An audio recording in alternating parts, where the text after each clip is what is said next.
Hey guys, it's Angie. So I'm back again with a second recipe on my chickpea series for the whole month of August.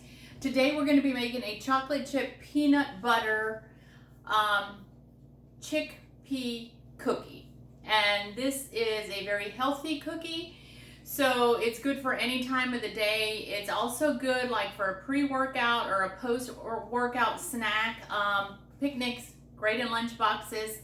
Of course, you can switch out the peanuts or the peanut butter for a different type of nut butter. It could be almond, it could be cashew, it could be sesame seed, or you can just leave that out completely. So anyway, we're going to get started. All right, so we're going to start with 4 cups of old-fashioned rolled oats. Please do not use instant oats in this. And oat groats or anything like that, just the old-fashioned rolled oats work well. We're also going to be using 1 large, very ripe banana or 2 medium ripe bananas. We're going to be using ½ a cup of plant-based milk. We're also going to be using 2 tablespoons of maple syrup, 2 tablespoons of cacao powder, not cocoa powder. You want as natural cacao powder as you can get. So make sure you read the ingredients. I got this off of Amazon. Also, you're going to want to use 1 teaspoon of vanilla powder, or you can use 1 teaspoon of vanilla extract. That's up to you as well. Again, read the ingredients. Try to get it as natural as you possibly can. And we're going to need 1 cup of lightly mashed chickpeas. We're also going to need 2 tablespoons of peanut butter powder, or 4 tablespoons of peanut butter powder, or 2 heaping tablespoons of regular peanut butter. All right, and so what you're going to do is you're going to take all your wet ingredients, including the peanut butter and the banana, and you're going to put that in your blender.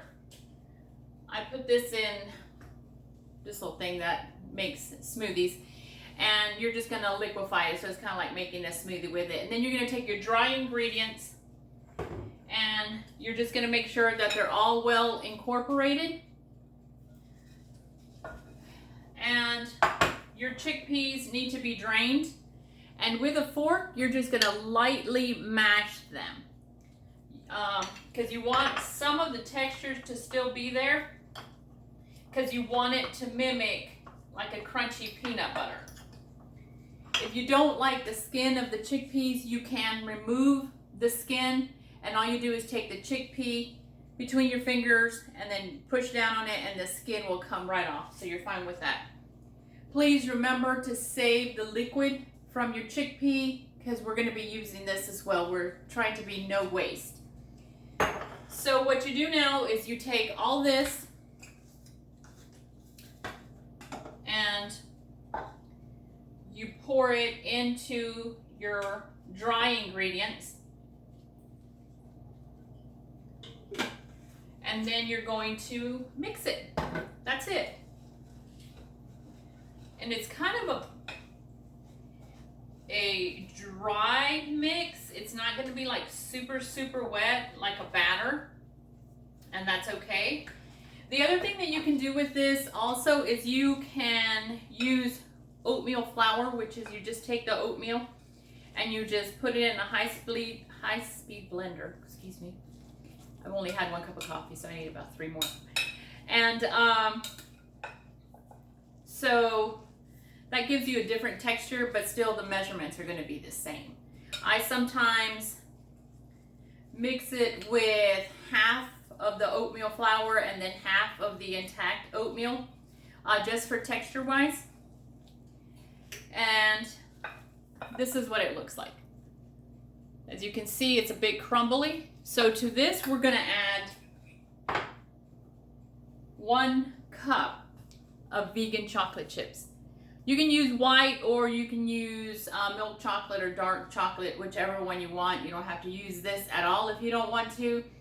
You can substitute this with toasted nuts, whatever favorite nut that you have, or dried fruit, you can substitute that as well. So you just mix it in there.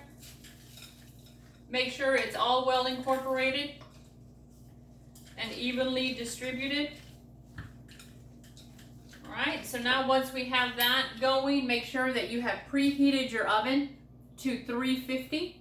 And with an ice cream scoop, I use this only because I like for my cookies to be the same consistency and thickness and size for packaging reasons, and I'm a little bit OCD, so.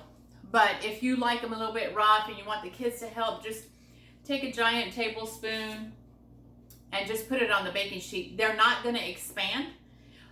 So the shape that they are on the pan before you bake them is the same shape they're going to be when they come out. So that's a beautiful thing, because then you can put them a little bit closer together, just leave maybe ½ an inch space between them, and you'll be good to go. This right here is going to make between 16 and 18 cookies. And all you're doing is filling up your scoop just like this and placing it on your baking dish. And I just use parchment paper, or you can use a silicone mat, whichever one you want. There's no need to spray anything. They come right out, so that's not a problem. So you just do that, you fill up your baking tray, and you just bake it for 15 to 20 minutes, depending on your oven. And if you're using your toaster oven or a convection oven, that's times are going to vary. So I made some earlier, and so what I did was I did blend my oatmeal, and this is what the cookies look like. Aren't they pretty? And this board is a gift from Tree Huggers.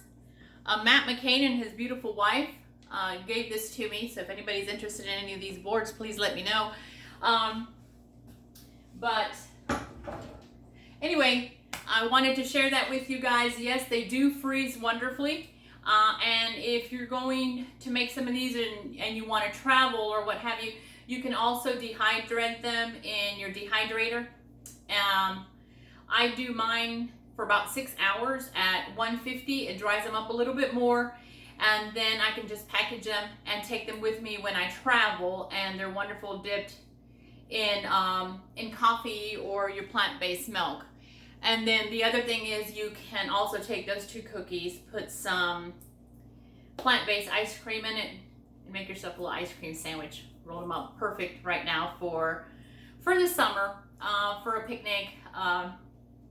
And if you really want more peanut butter in there, again, you can make a peanut butter sandwich with it. Yeah, I mean, use your imagination. But anyway, I want to thank you guys again for spending some time with me. And if you have any questions, please don't hesitate to inbox me, or you can reach me at angelita@earthseedsandwater.com. Thank you so much. You guys have a wonderful day. Bye-bye.